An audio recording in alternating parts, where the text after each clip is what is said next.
আমাদের এখনই সময় হারাম পথ থেকে বেঁচে থাকার জন্য। আবার সমাজে অনেক বিচারক আছে, ওই যে বললাম না, কর্মস্থল থেকে হারাম ইনকামটা কর্মস্থল থেকে শুরু হয়। কোথা থেকে? যারা বিচারক আছে তারা কিন্তু দেখা যায় কিছু কিছু, সব বিচারক আপনাদের দশকানিয়া বা কিশোরগঞ্জের বিচারক সবাই ভালো নাকি? ভালো না? হ্যাঁ, বেজালো বেজাল। এখনো সময় হয়নি তোমার আল্লাহর নাম জপিতে, এখনো সময় হয়নি তোমার চলতে সরল পথে, এখনো সময় হয়নি তোমার আল্লাহর নাম জপিতে, এখনো সময় হয়নি তোমার চলতে সরল পথে। যখন প্রাণবায়ুটা চলে যাবে তোমায় বন্ধু ছেড়ে, যখন প্রাণবায়ুটা চলে যাবে তোমায় বন্ধু ছেড়ে, সকল কিছু রেখে একদিন কবরেই যেতে হবে। এখনো সময় হয়নি তোমার আল্লাহর নাম জপিতে, এখনো সময় হয়নি তোমার চলতে সরল পথে। কথা বলেন ঠিক কিনা? তুমি সুদে ঘুষে আজ মিশে আছো দুনিয়াদারির পিছে, তাদের জীবন ধন্য এই পৃথিবীর বুকে, তাদের জন্য রয়েছে এই দুনিয়ার মধ্যেই আল্লাহ পাক পুরস্কার রেখেছেন। এবং মৃত্যুর পর এই ব্যক্তিগুলো যখন কবরে যাবে, কবরে আল্লাহর মেহমান হয়ে থাকবে। আরো জোরে বলেন, আরো জোরে বলেন। এরপরে হাসরের মাঠে যখন উঠবে, হাসরের মাঠেও সে মেহমান হিসাবেই থাকবে। যারা এই পৃথিবীর বুকে হারাম থেকে বাঁচতে পারবে, হালাল পথে জিন্দেগি গড়তে পারবে, নবীজির প্রেম মহাব্বত বুকে ধারণ করে যারা নেক আমল করবে, ওই ব্যক্তিগুলো যখন এই পৃথিবী ছেড়ে অন্ধকার কবরে যাবে, কবর থেকে হাসরের মাঠে উঠবে, হাসরের মাঠ থেকে ফেরেশতারা স্বাগতম জানাতে জানাতে আল্লাহ পাকের জান্নাতে প্রবেশ করাবে। আরো জোরে বলেন। সেই জন্য আমরা নেক কাজ করতে চাই কি চাই না? আরো জোরে বলেন, চাই কি চাই না? নেক কাজ করা দরকার আছে না নেই? উচ্চ স্বরে বলেন, আছে না নাই? হালাল কাজ করা দরকার আছে না নাই? হালাল পথে উপার্জন দরকার আছে না নাই? হারাম পথ থেকে বেঁচে থাকা দরকার আছে না নাই? উচ্চ স্বরে বলেন, আছে না নাই?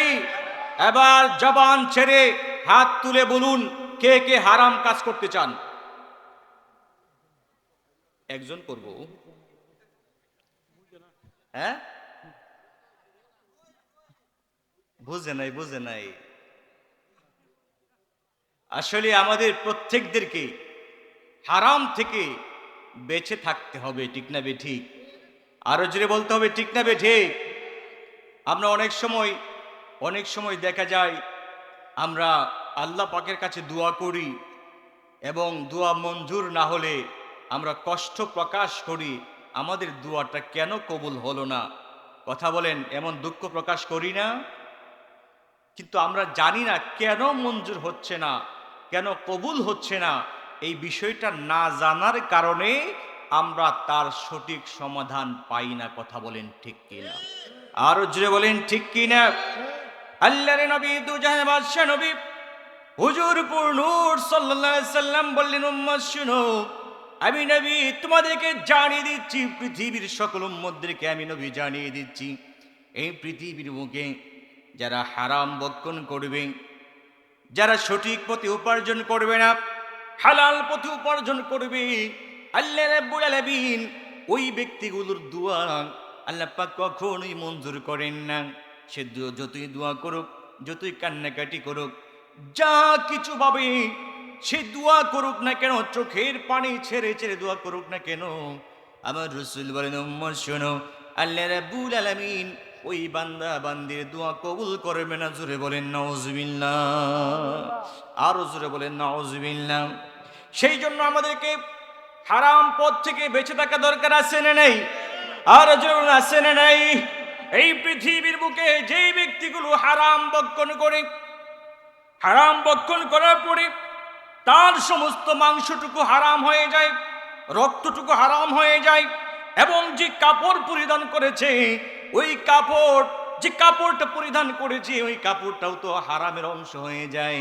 আল্লাহর নবী দোজানের বাদশা নবী হুজুর নূর সাল্লাল্লাহু আলাইহি সাল্লাম বললেন, উম্মত শুনো, তুমি যে হারাম পথে উপার্জন করে তুমি জামাটা বানাইলা, ওই জামার 10 ভাগের 1 ভাগও যদি হারাম উপার্জিত হয়ে থাকে, ওই বান্দাটা গভীর রজনীতে মানুষ যখন আরামে ঘুম ঘুমিয়ে যায়, ওই কঠিন মুহূর্তে যদি ওই বান্দাগুলো আল্লাহর ঘর মসজিদে গিয়ে নামাজ পড়ে, তাহাজ্জুদের নামাজ পড়ে চোখে পানি ছেড়ে ছেড়ে কান্না করে, ওই মুহূর্তে আল্লাহ রাব্বুল আলামিন চান ওই বান্দার গুনাহগুলো মাফ করে দেওয়ার জন্য। আল্লাহ রাব্বুল আলামিন ওই বান্দার গুনাহগুলো মাফ করার জন্য আল্লাহ পাক রহমতের নজর দিয়ে যখন তাকান, আল্লাহ পাক মাফ করতে চান, আল্লাহ পাক মাফ করে দিবেন। আল্লাহ পাক কান্নাটাকে বেশি বেশি পছন্দ করেন। বান্দা যখন চোখের পানি ছেড়ে ছেড়ে কান্না করেন, ওই মুহূর্তে আল্লাহ রাব্বুল আলামিন ওই বান্দার সমস্ত আশা ভরসা সব কিছু ফিল আপ করতে চান। কিন্তু যদি নিজের কোনো ত্রুটি না থাকে গো, আল্লাহ রাব্বুল আলামিন বান্দার জীবনে সব আশা পূরণ করে দেন। জোরে বলেন সুবহানাল্লাহ। বান্দা যখন কান্না করে, আল্লাহ রাব্বুল আলামিন জানিয়ে দিয়েছেন পৃথিবীর মানুষদেরকে, ফালিয়াদহাকু কলিলান ওয়ালিয়াবকু কাসীরা। ও পৃথিবীর মানুষ, তোমরা বেশি বেশি করে কান্না করো, বেশি বেশি করে কান্না করো, কম কম হাসো, হাসো কম, বেশি হাসলে দিল মারা যায়। বেশি বেশি করে কান্না করো, চোখের পানি ছাড়ো। আমি আল্লাহ রাব্বুল আলামিন তোমাদের চোখের পানিটা বড় পছন্দ করি। বান্দা যখন গভীর রাত্রে চোখের পানি ছেড়ে ছেড়ে আল্লাহ রাব্বুল আলামিনের কাছে কান্না করে, আল্লাহ জীবনের গুনাহগুলি মাফ করে দাও, অন্যায় করেছি, অপরাধ করেছি, আর জীবনে অন্যায় করব না, আল্লাহ গো জীবনের গুনাহগুলো মাফ করে দাও। আল্লাহ রাব্বুল আলামিন ওই বান্দাকে ক্ষমা করে দেওয়ার জন্য রহমতের নজর দিয়ে যখন তাকান, ওই মুহূর্তে আল্লাহ পাক তাকিয়ে দেখেন এই বান্দার শরীরে যে মাংসটুকু তৈয়ার হয়েছে, ওই মাংসটুকু হারাম পথে ইনকাম করে মাংসটুকু তৈরি হয়েছে। যে রক্তটা আছে ওই রক্তটা হারাম পথে উপার্জন করে রক্তটা তৈরি হয়েছে। যে পোশাকটা আছে ওই পোশাকটা হারাম পথে উপার্জন করে ওই পোশাকটা তৈরি করেছে। আল্লাহ রাব্বুল আলামিন ওই ফেরেশতাদেরকে ডেকে ডেকে বলে, ও ফেরেশতারা শুনো, আমি আল্লাহর তো খুব বেশি মন চেয়েছিল ওই বান্দাকে মাফ করে দেওয়ার জন্য।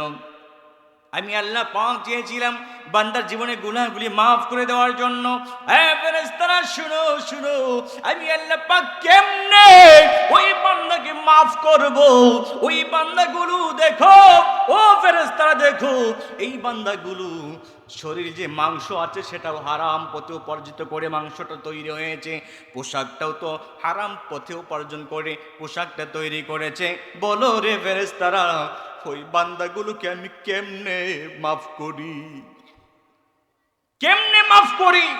আমার তো মন চায়, আমার তো খুব বেশি মন চায় এই বান্দাগুলিকে মাফ করে দেওয়ার জন্য, কিন্তু আমি কেমনে মাফ করব? তারা তো হারাম পথে অর্থ উপার্জন করে তারা জীবিকা নির্বাহ করছে, হারাম পথে অর্থ উপার্জন করে তারা চলাফেরা করছে, খাওয়া দাওয়া করছে। আমি আল্লাহ পাক তো হারাম পথে উপার্জন করলে তাদের দোয়াটা মঞ্জুর করতে পারি? বলেন, জোরে বলেন। এই জন্য আমার বন্ধুরা, সাউন্ডটা কিন্তু কমে গেছে। অসুবিধা, মাইকের অসুবিধা আছে? হ্যাঁ নাকি ডিস্টার্ব আছে? প্রথম তো সাউন্ডটা খুব সুন্দর লাগছে। হ্যাঁ, কিন্তু কমায় দিব করে, খালি খালি একটু কয়ে দিব যে টাকা কিন্তু কমায় দিবা, তখন কিন্তু শেষ। সাউন্ডটা কিন্তু খুব সুন্দর, ঠিক না? কথা কই না? হ্যাঁ, সাউন্ডটা কিন্তু চমৎকার। একটু বাটপারি করতেছে, তুমি খরচ করে রে। হ্যাঁ, আল্লাহু আকবার বলেন, আরো জোরে বলেন আল্লাহু আকবার। আমার বন্ধুরা, এই জন্য আমাদেরকে হারাম পথ থেকে বেঁচে থাকার দরকার আছে না নেই? আরো জোরে বলেন আছে না নেই? আমি এক এক করে কয়েকটা ধাপ আমি আপনাদের মাঝে প্রকাশ করব। এই ধাপগুলো থেকে যদি আমরা বেঁচে থাকতে পারি এবং নেক কাজ করতে পারি, আল্লাহ পাক ওয়াদা দিয়েছেন আমাদের জন্য রয়েছে জান্নাতুল ফিরদাউস। সুবহানাল্লাহ বলবেন না? আরো জোরে বলেন। এই জন্য এই দাবগুলো আমাদের খেয়াল রাখা দরকার, আছে না নেই? আরো জোরে বলেন, আছে না নেই? আমার বন্ধুরা, এই পৃথিবীর বুকে যারা হারাম পথ থেকে বেঁচে থাকে, হারাম পথে যে উপার্জন হয় এটা তৈরি হয় কোথায় থেকে? যার নিজ নিজ কর্ম থেকে কিন্তু তৈরি হয়। কোথায় থেকে? কথা বলে না। কোথায় থেকে তৈরি হয়? কর্ম থেকে। যেমন একজন বস অফিসে আছেন, ওনার সাইন করলে দেখা যায় 100 লোক ওনার সাইনের মাধ্যমে কার্যক্রম করে। এখন উনি চিন্তা করবে যে আমি যেহেতু আমার সাইনে অনেক দাম, আমাকে 5,000 টাকা না দিলে এটা সাইন করা সম্ভব না। আছে না নেই? কথা বলে না। এটার নাম কি? নাম কি? ঘুষ। নাম কি? আচ্ছা, যারা ঘুষ খায়, কথা বলেন, যারা ঘুষ খায়, সুদ খায়, তারা কি এই সুদের টাকা, ঘুষের টাকা কবরে নিয়ে যেতে পারে? কথা বলেন, জোরে বলতে হবে, নিতে পারে? আরো আওয়াজ দিয়ে বলেন, নিতে পারে? তাহলে ঘুষ খায় কেন? যারা ঘুষ খাচ্ছেন, যারা সুদ খাচ্ছেন, আপনারা কিন্তু মরবেন, আমরাও মরব, সবাই মরে যাবে। এই পৃথিবীর বুকে কারো থাকার সুযোগ নাই। আমরাও টাকা নিতে পারবো না, আপনারাও টাকা নিতে পারবেন না। তবে জেনে রাখেন, যদি সুদ খেয়ে, ঘুষ খেয়ে এই পৃথিবী ছেড়ে অন্ধকার কবরে যান, আমার রাসূল বলেছেন অন্ধকার কবরটা জাহান্নামের টুকরা হয়ে থাকবে। উচ্চ স্বরে বলুন নাউজুবিল্লাহ। প্রকান্তরে যারা এই পৃথিবীর বুকে নবীজির আদর্শ জীবনে বাস্তবায়ন করে, নবীজির আদর্শ জীবনে গঠন করে, সুদ ঘুষ থেকে বেঁচে থেকে হালাল পথে জিন্দেগি গঠন করে, নবীর আদর্শ জীবনে বাস্তবায়ন করে কবরে যায়, আমার রাসূল বলেন তার কবরটা জান্নাতের বাগান হয়ে যায়।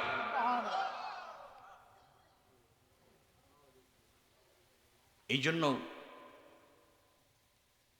আমাদের এখনই সময় হারাম পথ থেকে বেঁচে থাকার জন্য। আবার সমাজে অনেক বিচারক আছে, ওই যে বললাম না, কর্মস্থল থেকে হারাম ইনকামটা কর্মস্থল থেকে শুরু হয়। কোথা থেকে? যারা বিচারক আছে তারা কিন্তু দেখা যায় কিছু কিছু, সব বিচারক আপনাদের দশকানিয়া বা কিশোরগঞ্জের বিচারক সবাই ভালো নাকি? ভালো না? হ্যাঁ, বেজালো বেজাল।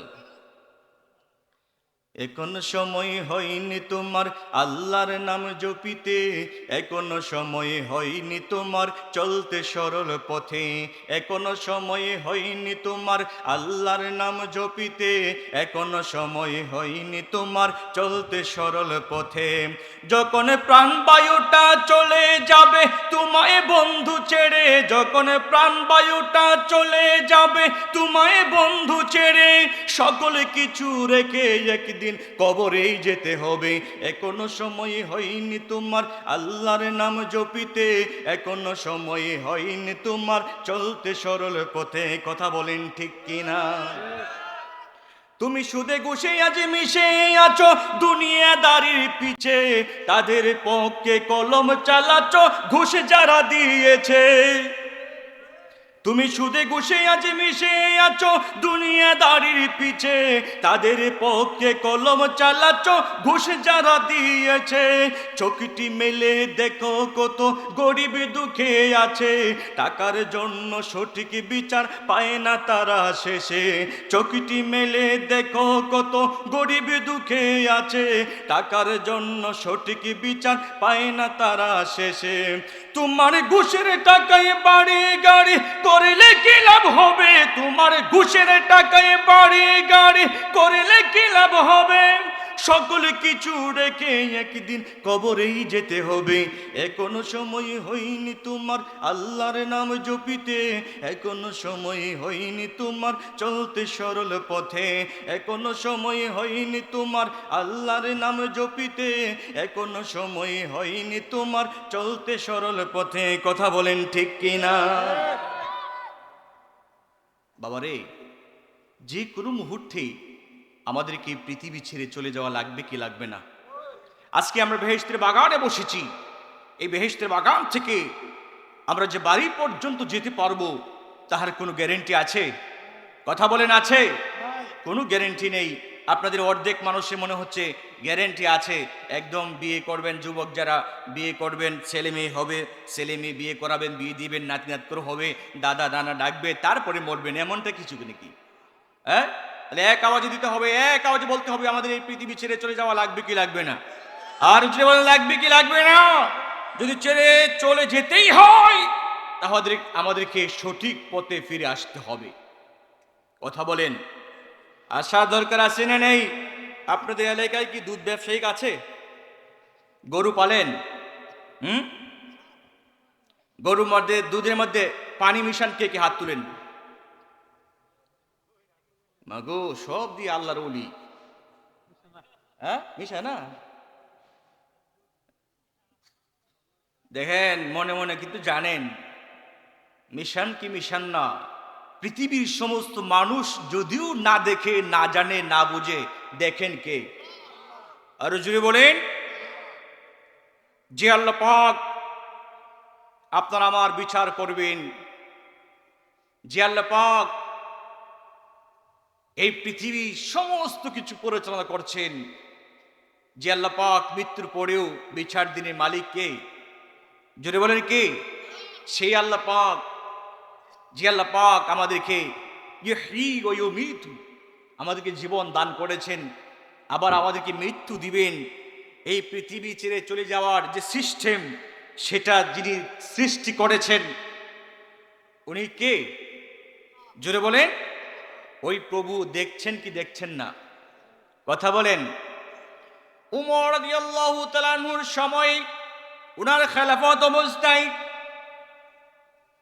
একজন নারী দুধ বিক্রি করতেন। কি করতেন?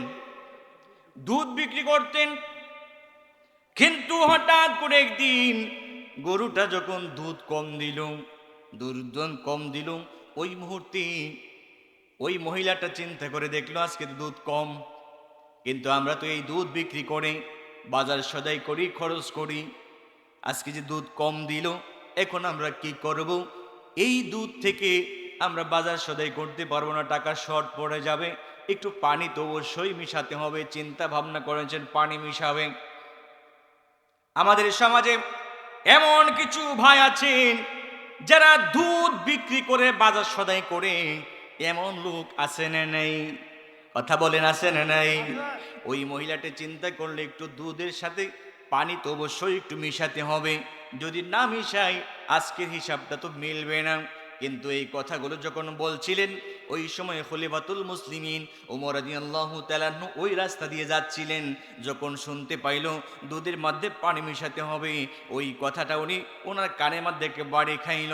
বাড়ি খাওয়ার পরে উনি দাঁড়িয়ে গেলেন। উনি চিন্তা করলেন বিষয়টা কি ঘটে, এটা তো আমাকে অবশ্যই জানতে হবে। খলিফাতুল মুসলিমিন ওমর রাদিয়াল্লাহু তাআলা আনহু কি করলেন? অপেক্ষা করছেন, অপেক্ষা করছেন, ঘটনা কি ঘটে আমাকে দেখতে হবে। এই দিক দিয়ে মহিলা যখন বলেছে পানি মিশাবে দুধের মধ্যে, ওই মুহূর্তে মেয়েটা ডাক দিয়ে বলে, ওই মহিলার মেয়েটা ডাক দিয়ে বলে, আম্মা জান শুনেন, আপনি কেমনে পানি মিশাবেন? পানি মিশাইলে তো অপরাধ হয়ে যাবে, অন্যায় হয়ে যাবে, মানুষের সাথে ধোঁকাবাজি করা হয়ে যাবে। এবার মহিলাটা ডাক দিয়ে বলে, মাগু চিন্তা করিস না, আমি যে পানি মিশাবো পৃথিবীর কোনো মানুষ জানবে না, পৃথিবীর কোনো মানুষ জানবে না। এই পানি মিশাবো, পানি মিশানোর বিষয়টা কেউ জানবে না, কেউ বুঝতেও পারবে না। আর অন্যদিকে আমাদের দুধ অনেক গাঢ়, এমন দুধ, গাঢ় দুধ আছে না, এদিকে মনে গাইজন পুরাতন হয়, একটু বয়স হয় বেশি, ঠিক না বেঠে? তখন দুধের স্বাদ একটু ভিন্ন তা আসে, আসে না? কথা বলে। মহিলাটা ডাক দিয়ে বলছেন, আমরা যে পানি মিশাবো বিষয়টা বুঝতে পারবে না মানুষ, বুঝতে পারবে না, জানতেও পারবে না, কোনো অসুবিধা হবে না, এই জন্য পানি মিশাবো, কোনো অসুবিধা নাই। মেয়েটা ডাক দেয়া বলে, আম্মা জান শুনেন, আম্মাজান শুনেন শুনেন শুনেন, আপনি যে পানি মিশাবেন পৃথিবীর কোনো মানুষ জানবে না। আম্মাজান, ও আম্মাজান শুনেন, যদি খলিফাতুল মুসলিমিন উমর রাদিয়াল্লাহু তাআলা আনহু যদি বুঝতে পারেন আপনি পানি মিশ্রণ করেছেন, এই দুধের সাথে আপনি পানি দিয়েছেন, তাহলে কিন্তু খবর আছে, আছে না নেই? আর যে বলেন আছে না নেই? যে উমর রাদিয়াল্লাহু তাআলা আনহুকে শয়তান দেখলেও শয়তান রাস্তা ছেড়ে দেয়। সুবহানাল্লাহ। মা শুনেন, এই উমর রাদিয়াল্লাহু তাআলা আনহু যদি খবর পায় আমাদের অবস্থা কিন্তু শেষ। 12টা বাজায় দিব কে? উমর।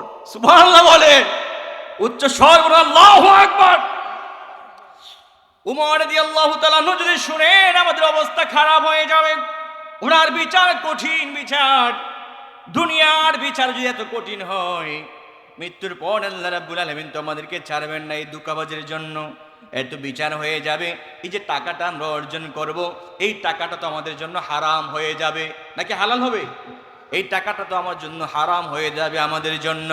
এবার মা জবাব দেই, ও মা, ও জি শোনো শোনো, মেয়ে শোনো, তুমি কেন চিন্তা করছো, কেন চিন্তা করছো? শোনো, আমি মা জানি আর তুমি জানো, এই পৃথিবীর বুকে আর কোনো মানুষ জানবে না, খলিফাতুল মুসলিমিন উমরও জানবে না, তাহলে কেন আমাদেরকে কেমনে বিচার করবেন?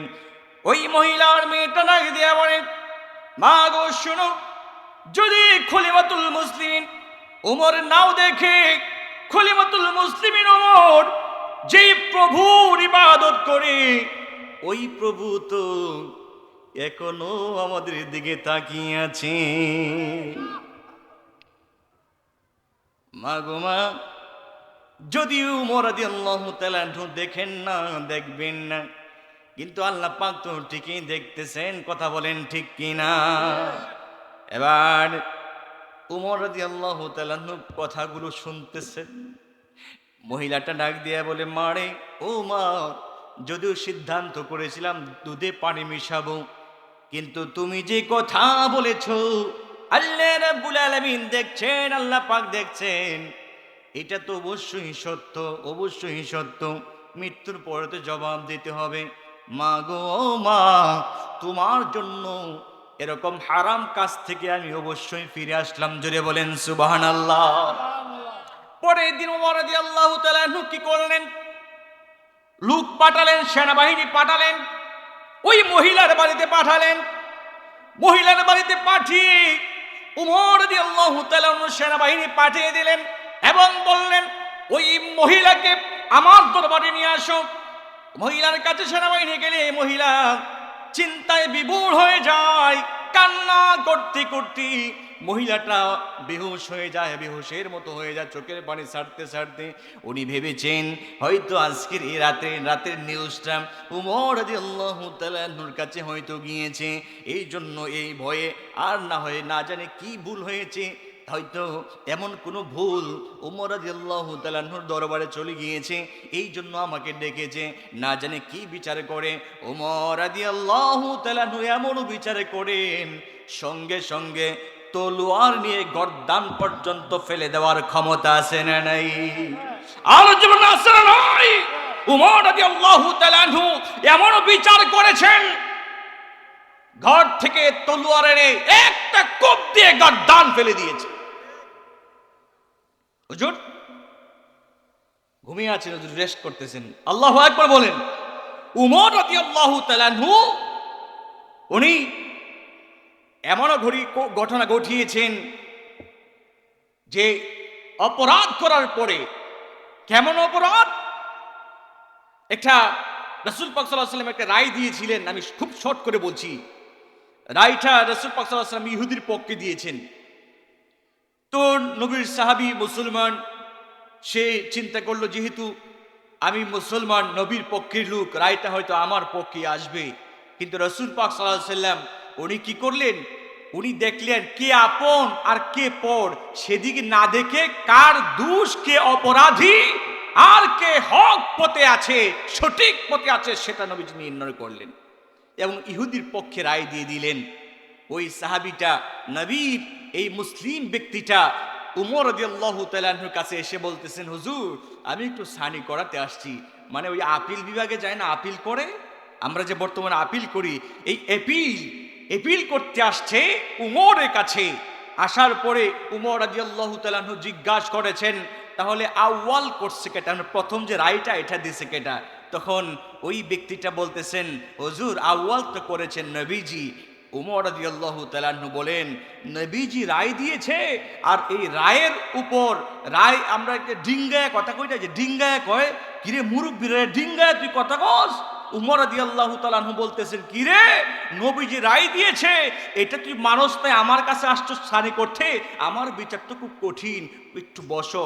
উমর রাদিয়াল্লাহু তাআলা আনহু ঘর থেকে তার বাড়ি এনে সঙ্গে সঙ্গে দান ফেলে দিয়ে, বেয়াদব, রাসূলের বিচার অমান্য করে এই পৃথিবীর বুকে বেঁচে থাকা তোর কোনো অধিকার নাই। তুই হাত তুলে বল আল্লাহু আকবার। আল্লাহ। সেই উমর, মহিলা চিন্তিত, পেরেশান হয়ে যাচ্ছে, না জানি কি বিচার হয়।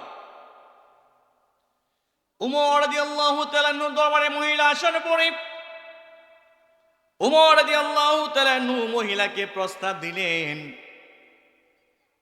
ও আল্লাহর বান্দি, আপনার যে একটা মেয়ে আছে, ওই মেয়েটাকে আমি পুত্রবধূ হিসাবে রেখে হয়ে গেলেন খলিফাতুল মুসলিমিন। ওমর শুনেন, আপনি তো রাষ্ট্রপ্রধান, আর আমি গরিব মানুষ, আমি দুধ বিক্রি করে চলাফেরা করি, কিন্তু আপনি যেই কথাটা বলেছেন আমরা কেমনে মানব, কেমনে বিশ্বাস করব, আর কেমনে বা কাজটা সম্ভব?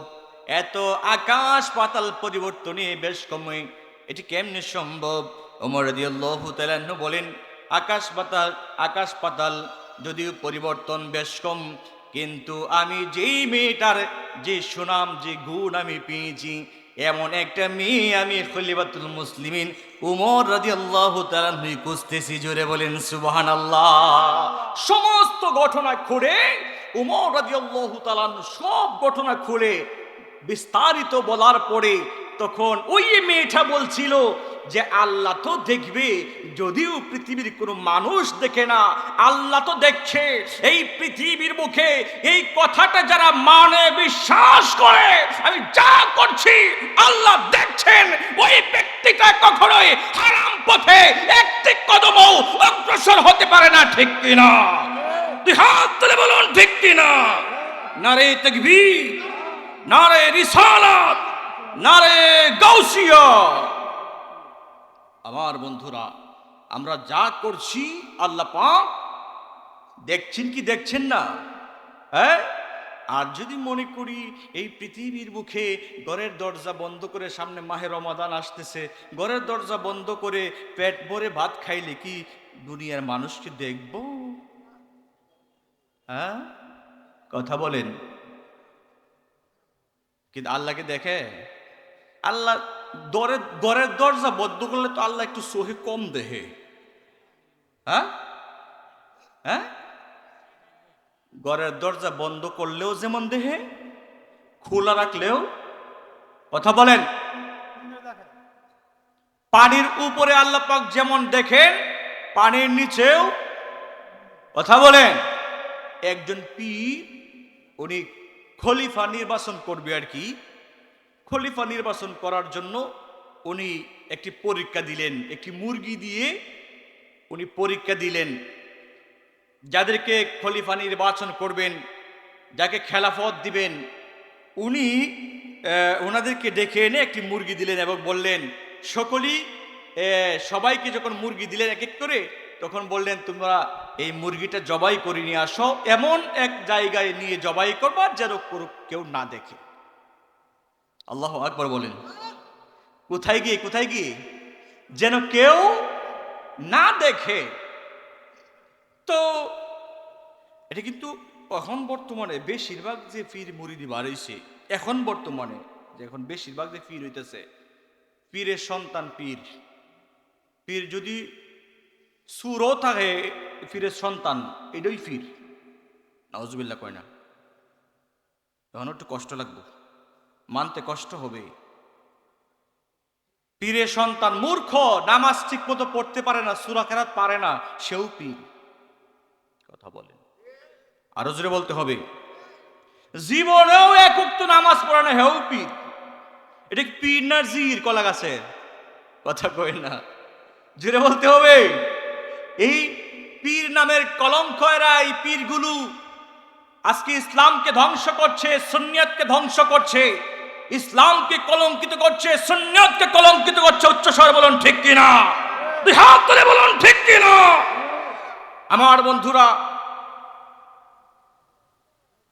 আসলে পীরে যখন আরেকজন উনার স্থলাভিষিক্ত করবে, তখন যাচাই বাছাই দরকার আছে না নেই? কথা বলেন। সবাইকে এক একটি করে মুরগি দিয়েছে এবং বলেছে, তোমরা মুরগিটা এমন জায়গায় নিয়ে জবাই করবা যাতে কেউ না দেখে। তখন সবাই সবার জায়গা মতে সেভ হয়ে মুরগি জবাই করতে গিয়েছে। এক একজন এক এক ঘরের ভিতরে ঢুকে, ঘরের ভিতরে ঢুকলে তো সমস্যা নাই, কেউ দেখবে না, বাস জবাই করে ফেলছে, ব্যাগে করে নিয়ে আসছে। জবাই করার পরেও কেউ দেখে নেই, চুপচাপ পীরের দরবারে, হুজুর কাজ কমপ্লিট। আরেকজন আসছে, হুজুর কাজ কমপ্লিট। আরেকজন আসছে, হুজুর কাজ কমপ্লিট। হুজুর তো যে সঠিকভাবে জবাই করতে পারে একজনকে খেলাফত দিবে, সবাই তো জবাই করে আনতেছে। আর এক একজন মনে করতেছে আমি যে জবাই করছি কেউ দেখছে না, চুপে চাপে জবাই করে আসছে। অবশেষে একজন মুরিদ চোখের পানি ছেড়ে ছেড়ে দরবারে হাজির হলো এবং জীবিত মুরগি নিয়ে হাজির হলো এবং ডাক দিয়ে বলছে, হে আল্লাহর ওলি পীর সাহেব হুজুর, ও আব্বাজান বাবাজান, শোনেন, আপনি যে আমাকে দিয়েছেন মুরগিটা জবাই করার জন্য, আমি ঘরের ভিতরে গেলাম। ঘরের ভিতরে গিয়ে দেখি যদি কোনো মানুষ নেই, কিন্তু আমি তাকে দেখি আমার আল্লাহ রাব্বুল আলামিন আমার দিকে তাকিয়ে রয়েছে। আরো জোরে বলেন।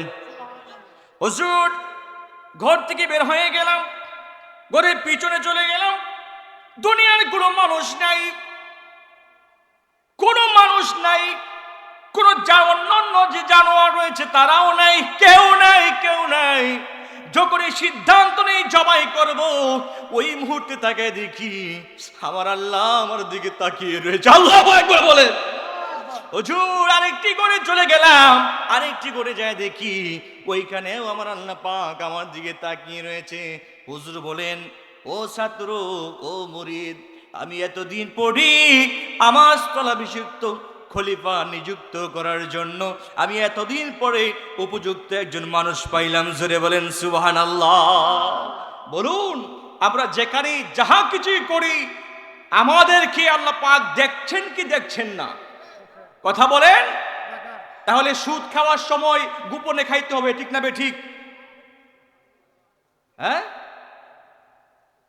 আর কিন্তু টাকা যখন গণ্যা নিবেন এই সময় হলো ঘরের ভিতর গিয়া দরজা বন্ধ কইরা কোনো মানুষ যদি না দেখে, এই সময় গণ্যা গণ্যা লইতে হইব, ঠিক না? হ্যাঁ, সুদের টাকাটা যখন নিবেন। আর ঘুষের টাকার সিস্টেম হইলো কোনো সমস্যা নাই, যদি টেবিলের তল দেয়াইয়ে তাইলে অসুবিধা নাই। ওই দিন দেখি একটা ভিডিও ভাইরাল হয়েছে, আপনার দেখি এই টেবিলটা এটা নি নিচ দিয়া লইতাছে, তো ক্যামেরাম্যান কেমন খারাপ, হ্যাঁ ওর নিচে দেই ধরছে, এই যে তো ভিডিও করতেছে না, একটু উল্টা পাল্টা কথা পাইলে হেড ওই সারে দে, ঠিক না বেঠে? এই যে ঘুষের টাকাটা লইতেছে, টেবিল নিচ দিয়া ক্যামেরাটা একটু ঘুরাইয়া নিচ দিয়ে ধরছে, সুন্দর করে দইরা লাল মার্ক করে দিছে, ঘুষের টাকা টেবিলের তলে দিয়ে চলে। নাউজুবিল্লাহ বলবেন না? আরো জোরে বলেন নাউজুবিল্লাহ। এই জন্য আমাদেরকে সুদ ঘুষ এবং হারাম পথ থেকে বেঁচে থাকার দরকার আছে না নেই? বর্তমান সমাজে আপনি প্রত্যেকটা সেক্টরে লক্ষ্য করুন, প্রত্যেকটা সেক্টরে 2 নম্বরে ঢুকে গেছে। আপনি যে সেক্টরে এদিকে লক্ষ্য করবেন, কিয়ামত তো গড়িয়ে আসছে বাবা। প্রত্যেকটা সেক্টরে ভালোর সাথে খারাপ আছে না নেই? সবাই তো খারাপ এমন না, তো ভালো মানুষ আছে না? আপনার ডাক্তারের সাইট লক্ষ্য, ওই যে কর্মস্থল থেকে হারাম কাজটা শুরু হয় কোথা থেকে? কর্মস্থল থেকে। যারা এই পৃথিবীর মুখে ডাক্তার, চিকিৎসক, এদের মধ্যেও 2 নম্বরে আছে না নেই? কথা কয় না, কথা কয় না। এমন ওষুধ লেখা দিব যে ওষুধ এখন কিয়ামত পর্যন্ত খুঁজলেও পাইতেন না তার পাশের ফার্মেসি ছাড়া। কথা কয় না। আমি কি মিথ্যা কথা বলতেছি? আপনি যান না, কিশোরগঞ্জে যান না, বেশি দূরে যাওয়ার দরকার নাই তো। হ্যাঁ, এমন ফুতের ফুত এমন ওষুধ লিখবো আপনি সারা জীবন ঘুরতে পারবেন, ওষুধ পাইতেন না। কারণ যে বেটা পাশের ফার্মেসি গুলা যে এটা যে মালিক, কোম্পানি মালিক, হে বেটা যে বেটা ঘুষ দিয়ে রাখছে, এই কথা তো আর আমি জানি না। ডাক্তার সাহেব, আপনার মাসে 50 লাখ টাকা আপনার অ্যাকাউন্টে ঢুকে যাবে, চাইতে হবে না, কিন্তু ওষুধ আমার দৈনিক কমপক্ষে 5 জাতের লিখতে হবে। পরে আমি আবার দেখছি ডাক্তারের কোম্পানির পক্ষ থেকে একজন পরিদর্শক থাকে, অফিসার, যে এই ডাক্তার কি এই ওষুধ লেখে কিনা এটাও দেখে। দেখে আবার ছবি তুললা অফিসে পাঠান লাগে, স্যার লেখছে, কাম হইছে। হ্যাঁ, আবার লক্ষ্য করে দেখবেন যখন অসুস্থ হয়ে যায়, একটা সাধারণ অসুস্থতা, আপনি চিন্তা করলেন আমার তো দ্রুত সুস্থ হওয়ার দরকার, তাহলে ভালো একটা ডাক্তারের কাছে গিয়ে যদি আমি একটু পরামর্শ নিয়ে ওষুধটাকে দ্রুত সুস্থ হয়ে যাব। আপনি গেলেন ডাক্তারের কাছে, ডাক্তারের কাছে যাওয়ার পরে আপনাকে জিজ্ঞাসা করলো, বাবা কি হয়েছে? আপনি বললেন খুব বেশি জ্বর, সমস্ত শরীর ব্যথা। আপনাকে নামটা জিজ্ঞাসা করলো, বয়সটা জিজ্ঞাসা করলো, জিজ্ঞাসা করার পরে আপনি যদি ওজনটা জানতে পারেন, ওজনটা লেখলেও, লেখার পরে এক এক করে সিরিয়াল 1 2 3 4 5 6 7 দিয়া 7টা পরীক্ষা বলবো, খুব সুন্দর বাসতে বলবি তুই। দেখুন, আসলে আপনার রোগটা ধরার জন্য আমরা কয়েকটা পরীক্ষা দিয়েছি, সেই পরীক্ষাটি আপনি ওইখান থেকে করে নিয়ে আসেন, তারপর আমি দেখছি আপনাকে খুব সুস্থ, খুব তাড়াতাড়ি কীভাবে সুস্থ করা যায় আমি বিষয়টা দেখছি, আপনি আগে পরীক্ষাগুলো করে নিয়ে আসেন। মানে তারা যেন সামসামি লেগে না আনছে, যেই ক্লিনিকের মালিক, এই ক্লিনিকের মালিকের সামসামিটা আগে কইরা টিকাটি জমা দিয়ে পরে আইন, পরে আমি ওষুধ দিতেছি। কথা কয় না, মিথ্যা কথা বলছি, মিথ্যা কথা বলছি। আগের সেই দিন কি ফিরে পাবো আর মোরা, আগের সেই দিন কি ফিরে পাবো আর, আগের সেই দিন কি ফিরে পাবো আর। আগে কোন দিন? যেই দিন সামান্য জ্বর হইলে, যত বেশি জ্বর হোক, একটা থার্মোমিটার আছে না নাই, এটা বগলের তলে দিছে, দিয়া সেরে 1-1.5 মিনিট পরে বার করছে, বার করে সেরা এটা ঝাড়া মাইরে দেখছে, দেখো আরে চিন্তা করিন না, আমি ওষুধ দিয়ে দিতেছি, 20-30 টাকা ওষুধ দিচ্ছে, সুস্থ হয়ে গেছে। কথা বলেন, এই দিন কি এখন আছে? আছে? আগের সেই দিন কি ফিরে পাবো আর মোরা, আগের সেই দিন কি ফিরে পাবো আর। আগেকার ডাক্তারেরা চিত্র ছিল না এত খারাপ, হইলে জোর জারি লাগাতো থার্মোমিটার। আগেকার ডাক্তারেরা ছিল না এত চিঠার, হইলে জোর জারি লাগাতো থার্মোমিটার। বগলে চেপে ধরে 1-1.5 মিনিট পরে, বগলে চেপে ধরে 1-1.5 মিনিট পরে ঝাড়া মেরে বলতো জ্বর 104। আগের সেই দিন কি ফিরে পাবো আর মোরা, আগের সেই দিন কি ফিরে পাবো আর, আগের সেই দিন কি ফিরে পাবো আর মোরা, আগের সেই দিন কি ফিরে পাবো আর। কথা বলেন ঠিক কিনা? আমি আজকের এই 10 কাঠিয়া সুন্নি মহাসম্মেলন থেকে শুধু বাংলাদেশ নয়, পৃথিবীর সমস্ত ডাক্তারদেরকে বলবো, যারা ডাক্তারির নামে যারা কসাইখানা খুলেছেন, এই পৃথিবীর মুখে সঠিক চিকিৎসা না দিয়ে যারা কসাইখানা খুলে মানুষদেরকে কসাইয়ের মতো হত্যা করছেন, জবাই করছেন টাকা নেওয়ার মাধ্যমে, কাল কিয়ামতের মাঠে আল্লাহর সামনে দাঁড়িয়ে জবাব দিতে হবে, ঠিক কিনা? দুই হাত তুলে বলুন ঠিক কিনা? এই পৃথিবীর মুখে যত মানুষ তাদের কাছে গিয়ে নির্যাতিত হয়েছে, মাজলুমের শিকার হয়েছে, টাকা ঋণ করতে হয়েছে, সুদে আনতে হয়েছে, জমি বিক্রি করতে হয়েছে।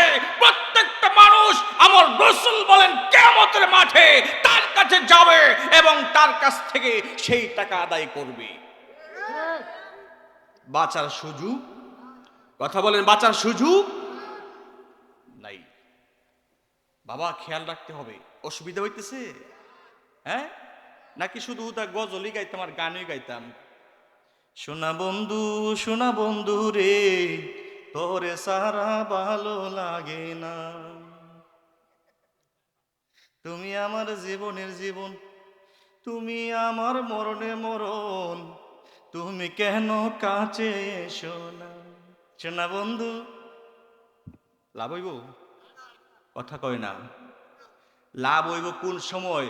যখন কইবেন দয়াল নবী, নূরে নবী গো, তুমি আমার কাছে আসো না। সুবহানাল্লাহ বলে। নবী যদি একবার দেখা দিয়া দেয়, আপনি তো ইমানদার সুন্নি তো, নবী একবার দেখা দিলে আপনার জন্য জাহান্নাম হারাম, জান্নাত ওয়াজিব। আরো জোরে বলেন, আরো জোরে বলেন। দুনিয়ার মানুষে ভালোবাসা লাভ নাই তো, এই জন্য কি খারাপ ব্যবহার করুন যাইব? দুনিয়ার মানুষে ভালোবাসা লাভ নাই। কেন লাভ নাই?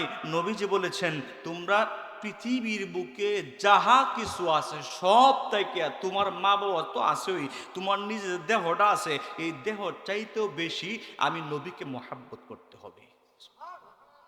A person who does not love me more than his wife, his parents, his children, and even his own life can never be a believer. উচ্চ স্বরে বলুন আল্লাহু আকবার। আর জোরে বলুন আল্লাহু আকবার।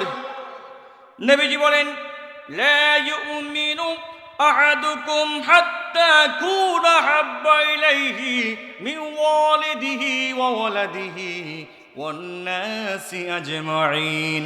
আমার নবী বলেন, উম্মত শুনো, ও উম্মত শুনো, শুনো, আমি রাসূল তোমাদেরকে জানিয়ে দিচ্ছি, এই পৃথিবীর মুখে তোমরা তোমাদের সন্তান সন্ততি, তোমার পিতামাতা, তোমাদের স্ত্রী, আপনজন, পৃথিবীর বুকে যত আপনজন আছে, এমনকি তোমার জানের চাইতে যতক্ষণ পর্যন্ত আমি রাসূলকে মহাব্বত না করবে, ততক্ষণ পর্যন্ত তোমরা কখনোই পূর্ণ মুমিন হতে পারবে না। জোরে বলেন সুবহানাল্লাহ।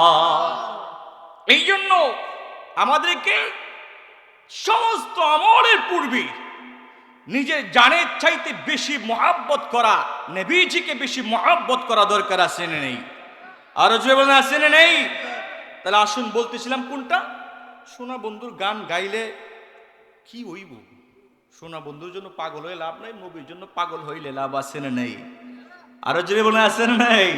এই পৃথিবীর বুকে যারা নবীর জন্য পাগল, তারা বেশি বেশি করে হারাম খাইতে পারে। কথা বলেন। আওয়াজে মনে হইতেছে কিছু কিছু খাওয়ান যাইব। মানে এই সুদ তো মনে করেন এই হাজারে কত কত হাজারে 10 টাকা, হ্যাঁ না 10 টাকা। আমি এক জায়গায় জিজ্ঞেসছিলাম, আপনারা এনতে কত চলে? হাজারে 100।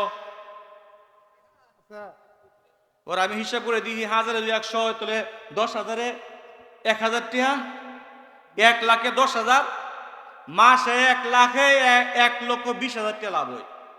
বাহ, এই ব্যবসা একটু বালা বালা না? আবার যারা বালা মানুষ, এরা আবার কিছু কমায় খায়।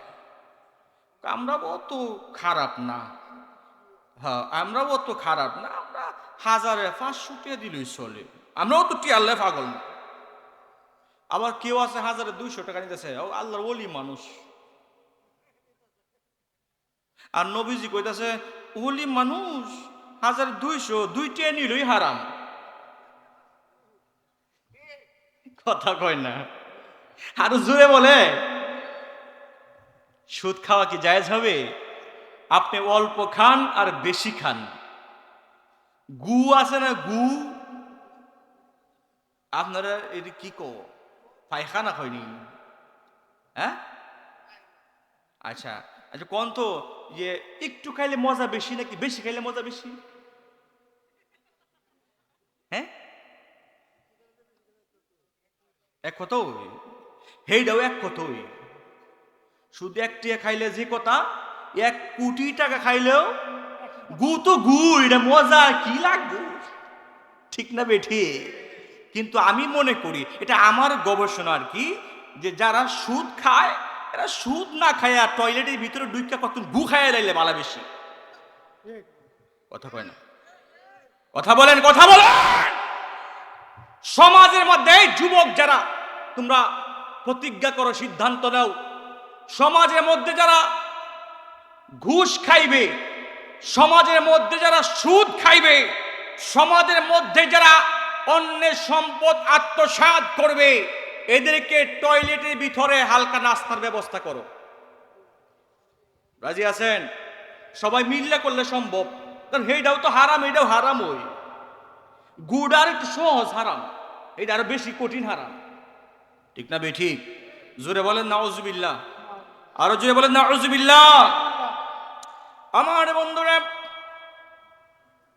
আপনি একটু লক্ষ্য করে দেখুন, আমরা একবারের জন্য চিন্তা করি না আজকে যে আমি সকালে নাস্তাটা করেছি, এই নাস্তাটা হালাল পথে উপার্জন করেছি কিনা। আমি একবারও চিন্তা করি না দুপুরে যে খাইলাম, দুপুরে খাবারটা এটা কি হালাল পথে হয়েছে নাকি হারাম পথে হয়েছে, একবারও চিন্তা করি না। রাত যখন খাইলাম, রাতের খাবারটা হারাম খাইলাম নাকি হালাল পথে উপার্জিত সম্পদ দিয়ে খাইলাম, একবারের জন্য চিন্তা করি না।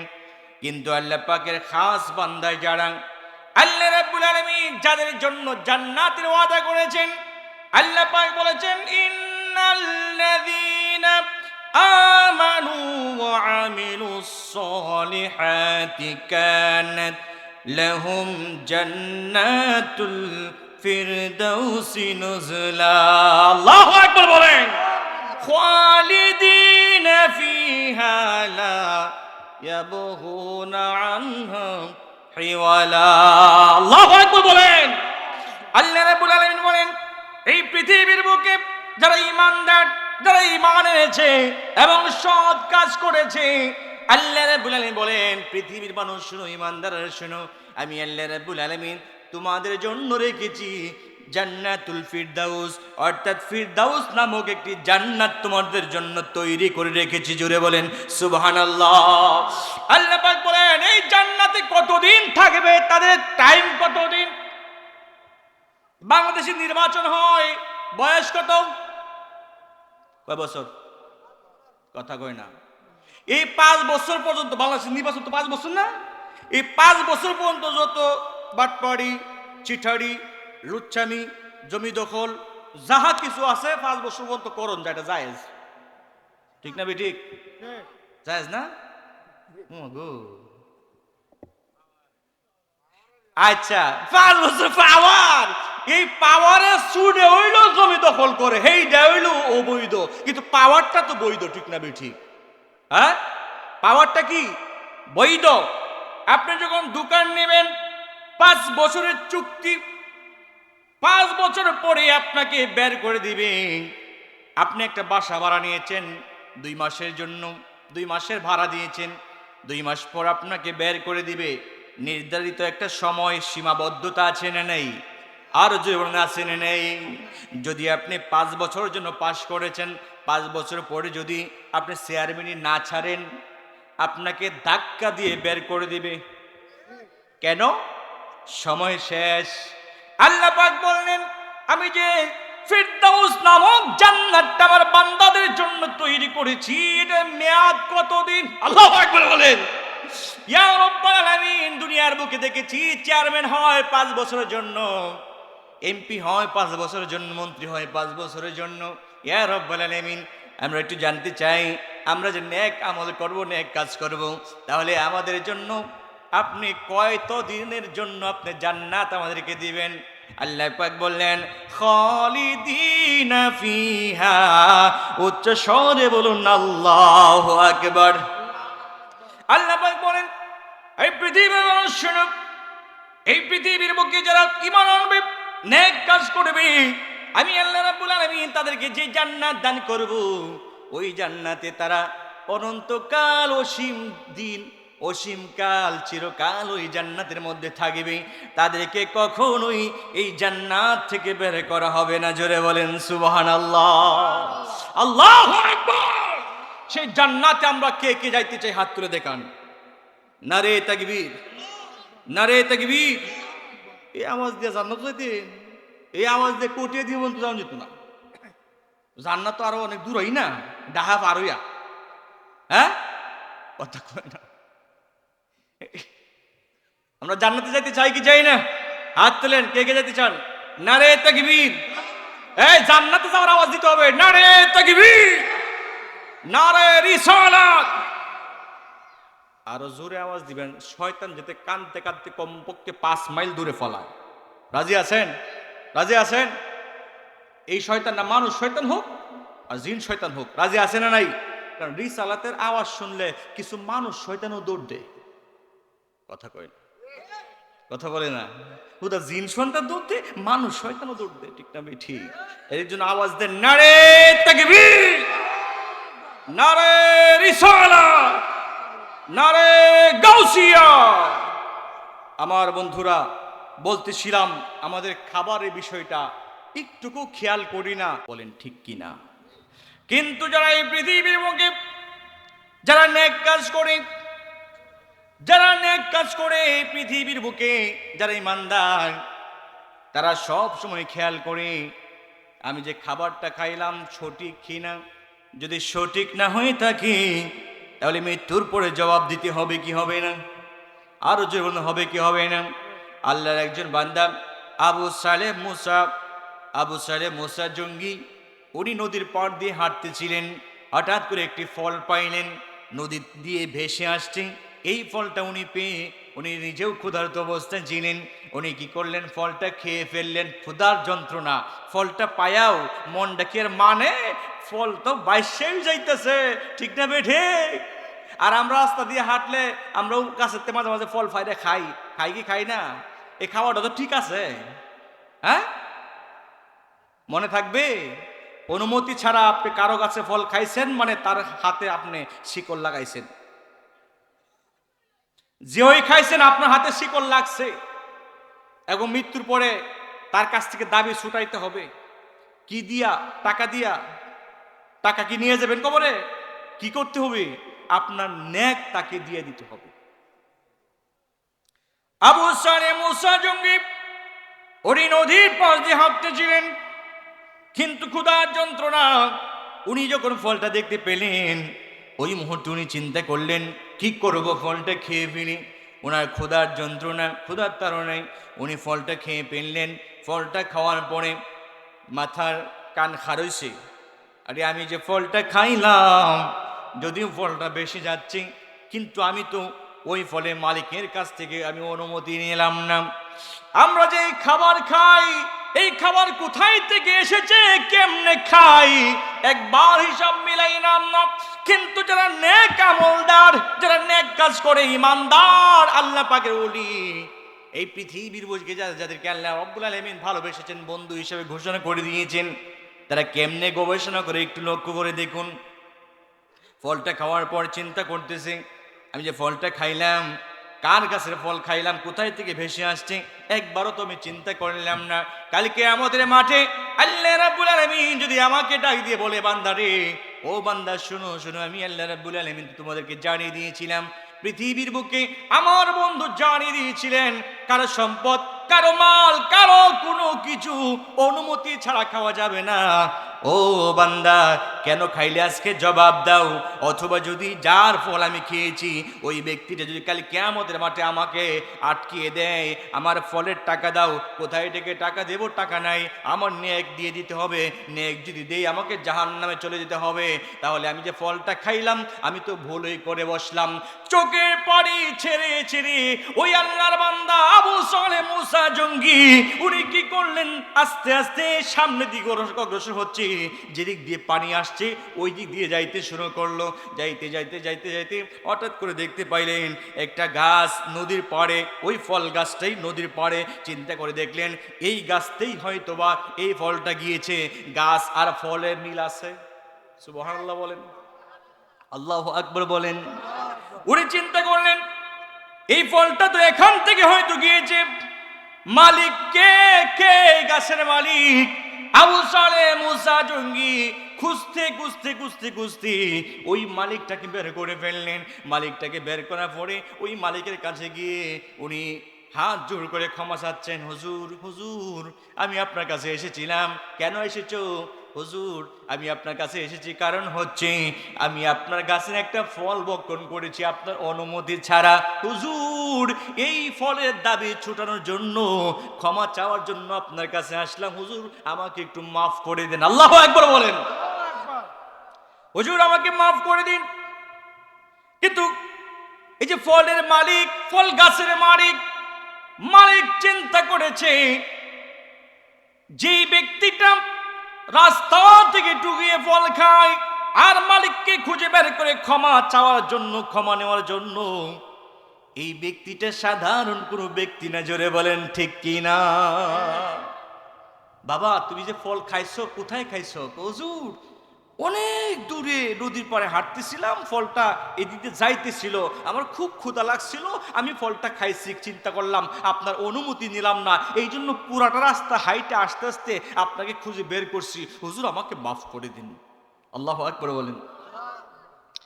ফলের মালিক, গাছের মালিক চিন্তা করলো এটা সাধারণ কোনো মানুষ না, সাধারণ কোনো ব্যক্তি না। মালিক ডাক দিয়ে বলছে, বাবারে, আমি তো সাধারণভাবে কাউকে ক্ষমা করি না, আমার কিছু বিধি মালা আছে না নাই, আমার কিছু নিয়ম নীতি আছে, এই নিয়ম নীতিগুলো মানলে আমি মাফ করতে পারি। এবার আবু সালেহ মুসা জঙ্গি ডাক দিয়ে বলছেন, হুজুর, আপনি যত বিধিবিধান রয়েছে আমার কাছে বলুন, আপনি যত শর্ত রয়েছে তাও আমার কাছে বলুন, তারপরে ফলের ক্ষমা না চেয়ে, ক্ষমা না নিয়ে আমি আবু সালেহ মুসা জঙ্গি বাড়ি ফিরবো না। জোরে বলেন সুবহানাল্লাহ। এবার কি করলেন? ওই ফলের মালিক ডাক দিয়ে বলছেন, আবু সালেহ মুসা জঙ্গি, তুমি যদি আমার এই ফলের ক্ষমা নিতে চাও তাহলে আমার বাড়িতে 12 বছর গোলামি করতে হবে। আল্লাহু আকবার বলেন। কত বছর? এটি কি 1-2 দিনের কথা? আমরা বাড়ি কুদ্দুস মিয়া হইলে কইল না, যাও আইসি মাফ চাইতাম, দিয়ে আবার বাপ লইছে। কথা কয় না, কথা কয় না। দেখেন কিছু কিছু কিছু কিছু ফুলাওয়ান আছে যে অপরাধ যখন কইরালায়, চাচা আপনার কাছে আইছিলাম, আমরা তো ছোট মানুষ, বুঝি না, ফুলাওয়ান মানুষ, ভুল করে লাইছি, একটু মাফ করে দেন না। চাচা যদি কয়, তোর সাহসটা কত বড়, কামটা করে লাইছ। দেখেন কিছু কিছু ফুলা নাইব, চাচা আপনার কাছে মাফ চাইতাম, আইসি দিকে মনে করেন না যে দুর্বল হয়ে গেছি। অত দুর্বল না, আমনের মতো চাচারে ঘুরাইয়া দুইটা মাইরা দিলেও কেউ জিগাইতো না, অথচ গেছে ক্ষমা চাইতো। আমাদের সমাজের যে পরিবেশটা এই পর্যায়ে চলে গেছে, নাউজুবিল্লাহ বলবেন না? নাউজুবিল্লাহ বলে। আবু সালেহ মুসা জঙ্গি বলছেন, হুজুর, আপনি কি শর্ত সেটা বলেন। ফলের মালিক বলছে, এ বাবা শুনো, তোমার এই ফল খাওয়ার অপরাধ যদি আমি ক্ষমা করতে যাই 12 বছর আমার বাড়িতে গোলামি করতে হবে। এবার আবু সালেহ মুসা জঙ্গি ডাক দিয়ে বলছেন, হুজুর, একটু কমানো যায় না? না, কমানোর কোনো সুযোগ নেই। হুজুর, আপনি তাও ক্ষমা করবেন তো? কথা দিন। হ্যাঁ, আমি ক্ষমা করব। যদি তুমি 12 বছর আমার বাড়িতে গোলামি করো, আমি তোমার অপরাধ মাফ করে দেব। আবু সালেহ মুসা জঙ্গি ডাক দিয়ে বলতেছেন, হুজুর, আমি কথা দিলাম আমি 12 বছর আপনার বাড়িতে গোলামি করব। আরো জোরে বলবেন না? আরো জোরে বলেন। ফল খাইছে কয়টা? কথা বলেন, কয়টা? একটা ফল খাইছে। গোলামি কত বছর? এই দোষকারীর বন্ধুরা, কিশোরগঞ্জের বন্ধুরা, কঠিয়াদির বন্ধুরা, একটা ফলের জন্য, একটা ফল মাফ নেওয়ার জন্য আবু সালেহ মুসা জঙ্গি 12 বছর গোলামি করবে সিদ্ধান্ত নিয়েছেন। এবার আপনি মনে মনে ভাবুন, কত মানুষের কত ফল খাইলেন, কত মানুষের কত সম্পদ আত্মসাৎ করলেন, সারা জীবন কান্না করতে করতে আপনি চোখের পানি ছাড়তে ছাড়তে এই পৃথিবী ছেড়ে কবরে গেলেও আপনার এই ক্ষমা হবে না যতক্ষণ পর্যন্ত যার কাছে অপরাধ করেছেন সে যদি আপনাকে মাফ না করে। কথা বলেন ঠিক কিনা? এই জন্য আমার বন্ধুরা, কে কোথায় অপরাধ করেছি, কার কাছে অপরাধ করেছি, কার সম্পদ আত্মসাৎ করেছি বুঝাইয়া দেন, সময় আছে এখনো। কার সম্পদ আত্মসাৎ করেছেন বুঝাইয়া দেন।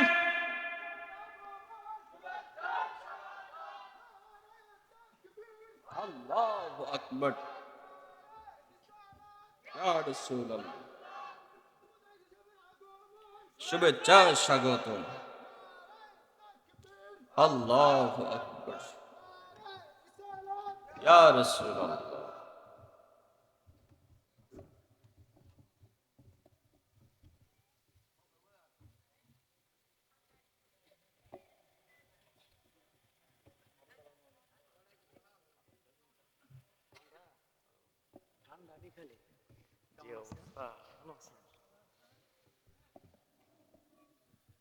আমাদের প্রধান অতিথি সাহেব চলে এসেছেন।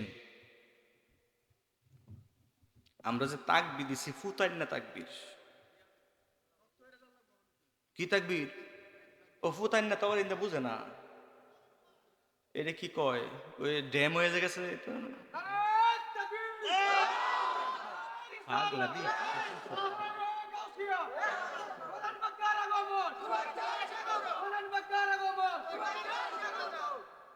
এবার ঠিক আছে, নিজে আল্লাহ একটা মাইক, আল্লাহু আকবার বলেন, আরো জোরে বলেন আল্লাহু আকবার। লাইক করলাম।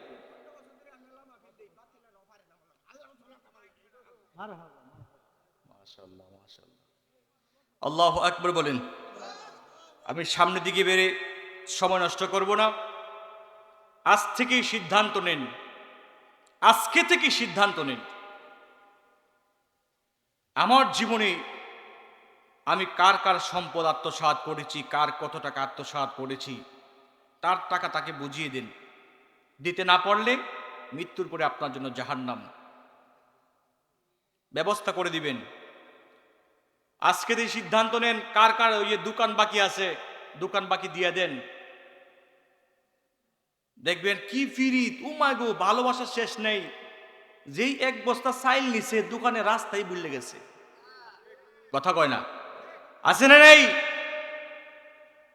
আবার দেখবেন কিছু লোক আছে শ্বাসটা লোকে শ্বাসটা সারটিও মাইরে দেয়। কথা কয় না, একসাথে 5-7 দিন চা খাইব, যেই 20-30টা 40টা বিল হয়েছে, হ্যাঁ দোয়ান আর যাইতো না, আরেক দোয়ানকে বইব।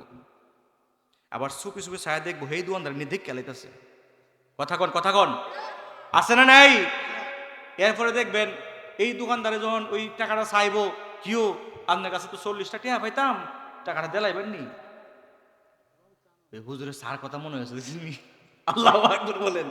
আসলে এটা দরকার ওই, তাইলে ওই যে 40টা টিয়া শাস্ত্রুল্লাহ জন চাইছে, ভাই আপনার কাছে তো 40টা টাকা পাইতাম, একটু টাকাটা দিয়ে দিবি নি?